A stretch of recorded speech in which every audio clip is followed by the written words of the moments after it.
Assalamualaikum warahmatullahi wabarakatuh. Halo semua, ayo belajar kimia dengan Bu Dona.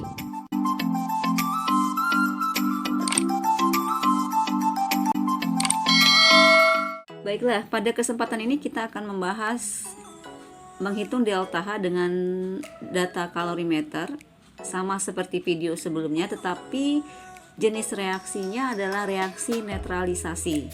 Kita langsung ke soal. Larutan 100 ml KOH 1M.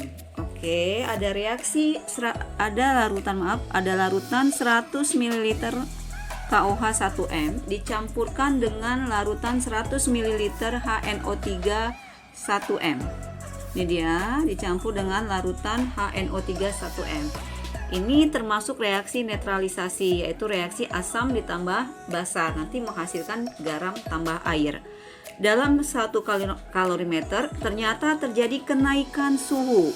Ada keterangan kenaikan suhu dari 29 menjadi 36 derajat Celcius. Artinya reaksi bersifat eksoterm, delta H-nya bernilai negatif. Jika kalor jenis larutan dianggap 4,2 Joule gram Kelvin, maka hitunglah perubahan entalpi reaksi penetralan berikut. Nah, ini yang ditanya. Oke, bagaimana cara menyelesaikan soal ini? Pada video sebelumnya, untuk menghitung delta H, kita harus tahu Ki larutan. Kita harus tahu berapa molnya, ya kan? Jadi delta H itu, sebelumnya kita lihat data di soal. Ada kapasitas kalor nggak di dalamnya? Data kapasitas kalor? Tidak ada ya, yang ada hanya kalor jenis. Jadi yang ada hanya kalor jenis larutan, C kecil. Artinya nilai Ki dari kalorimeter itu diabaikan. Berarti Ki reaksi sama dengan min Ki larutan. Yang kita cari sekarang adalah Ki larutannya. Delta H-nya apa rumusnya? Video sebelumnya, yaitu min Ki larutan per mol. Ini rumus yang akan kita gunakan. Nah, ini dia. Rumus yang akan kita gunakan adalah min Ki larutan per molnya. Sekarang kita cari dulu Ki larutannya berapa. Apa rumus Ki larutan? Ini Ki larutan. Ki larutan adalah massa larutan dikali C dikali delta T. Nah, sekarang massa larutannya berapa? Massa larutan tidak ada, tetapi yang ada adalah volume larutan. Volume total larutan bisa kita hitung, karena kan larutannya terdiri dari KOH dan HNO3. Jadi larutannya terdiri dari 100 ml KOH ditambah 100 ml HNO3. Artinya volume larutan, volume totalnya 100 ditambah 100 sama dengan 200 ml. Yang kita perlukan bukan volume larutan, tetapi massa larutan. Ingat, kalau tidak ada keterangan berarti massa jenis larutan dianggap sama dengan massa jenis air, yaitu 1 gram per mililiter. Jadi rho larutan dianggap sama dengan rho air, sama dengan 1 gram per mililiter. Berarti massa larutan sama dengan rho dikali volume.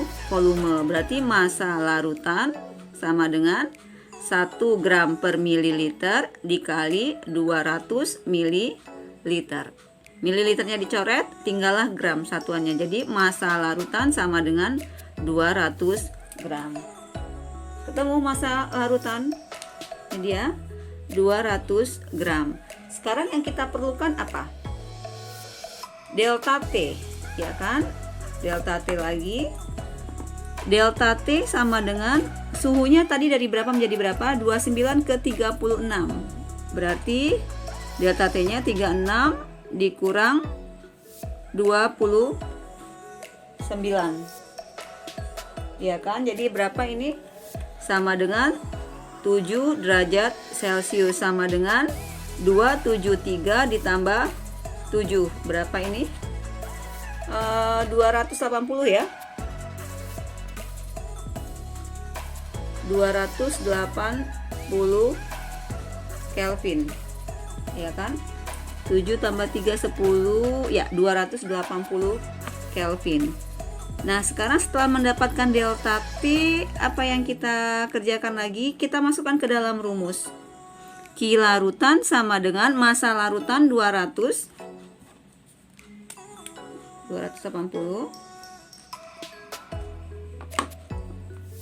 Massa larutan 200 dikali C-nya berapa tadi? Ini 200 apa tadi? 200 gram ya. 200 gram dikali 4,2 Joule gram per Kelvin dikali 280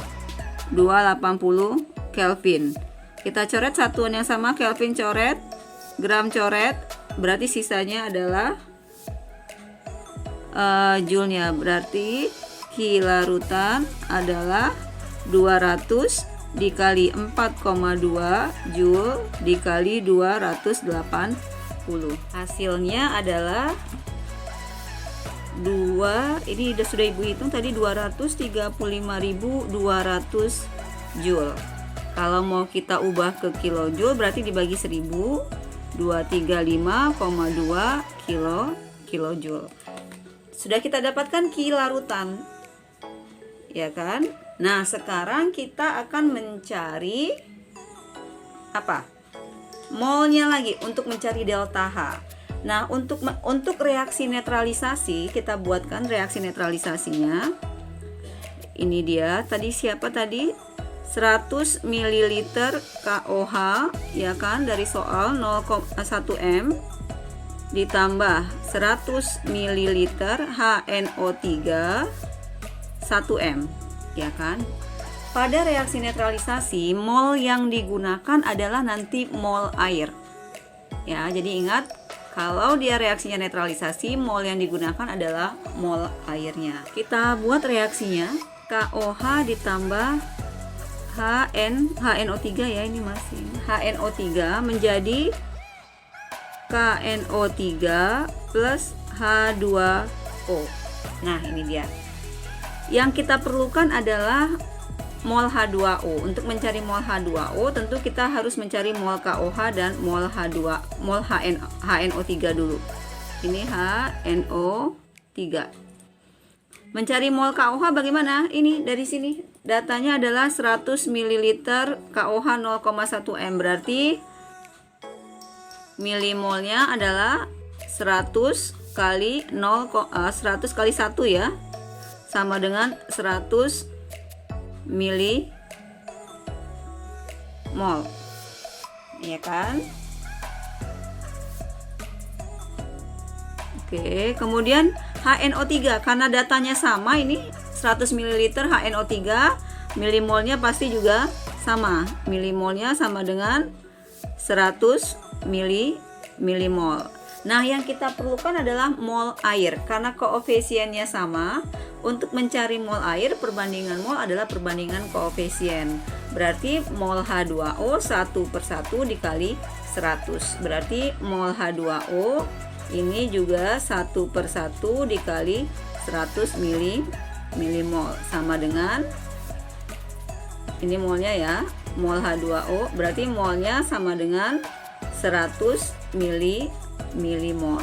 Nah, ini dia. Ini mol dari H2O. Atau kalau mau dijadikan mol, ini milimol ya. Ini milimol.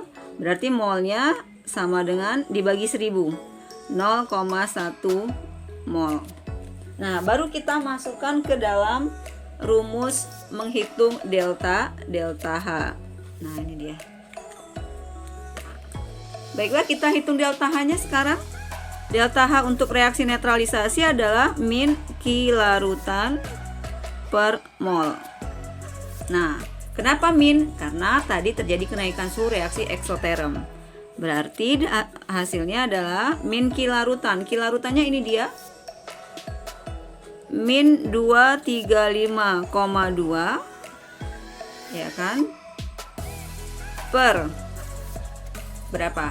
Molnya tadi berapa? Molnya adalah 0,1 mol. Berarti dibagi 0,1 delta H-nya. Ya kan? Berarti dapat hasilnya berapa ini? 235, berarti hasilnya adalah delta H-nya 200 dibagi 0,1 ya 2352 kilojoule per mol. Jadi satuannya delta H-nya per mol. Kenapa per mol? Karena KOH dan HNO3 yang direaksikan adalah 1 mol semuanya.